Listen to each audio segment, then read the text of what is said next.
Howdy folks, Chaplain Dave with your Daily Dally, making it to the finish line.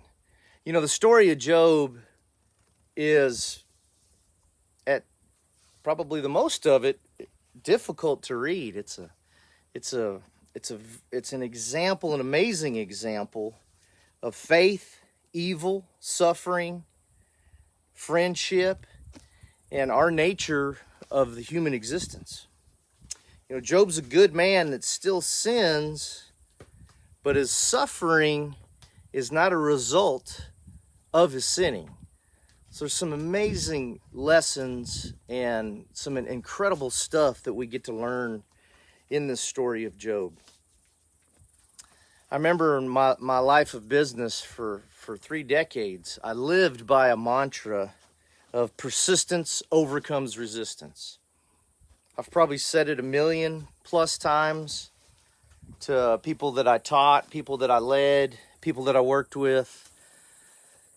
And it was just an overall mentality that I lived by. Persistence overcomes resistance. If you just keep pushing, no matter what, you're gonna end up successful.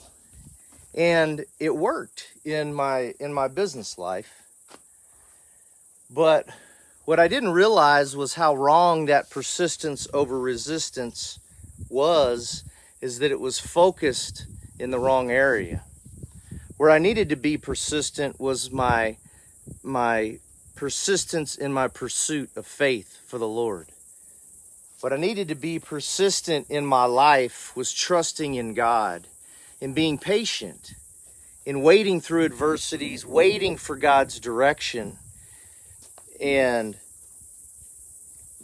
the journey that I've been on in this last part of my life, I feel very similar to Job in a lot of ways.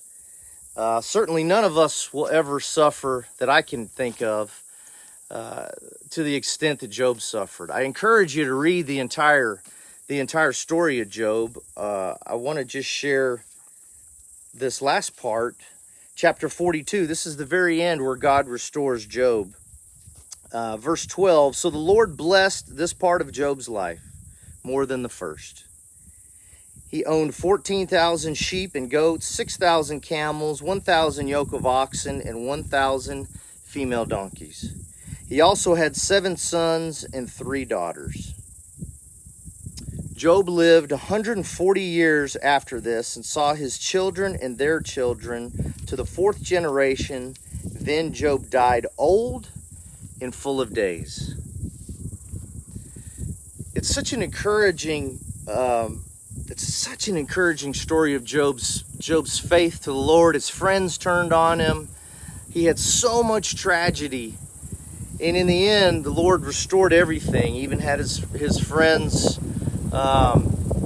sacrifice burnt offerings, and Job forgave his friends, and the story ends in such an amazing, wonderful time. But the main thing to learn from this, Job's prosperity was a gift from God. This isn't something that Job earned, even though he was faithful and he stuck with it, and he certainly made mistakes like we all do. But what's important to know is that he did not earn God's favor. He received God's grace.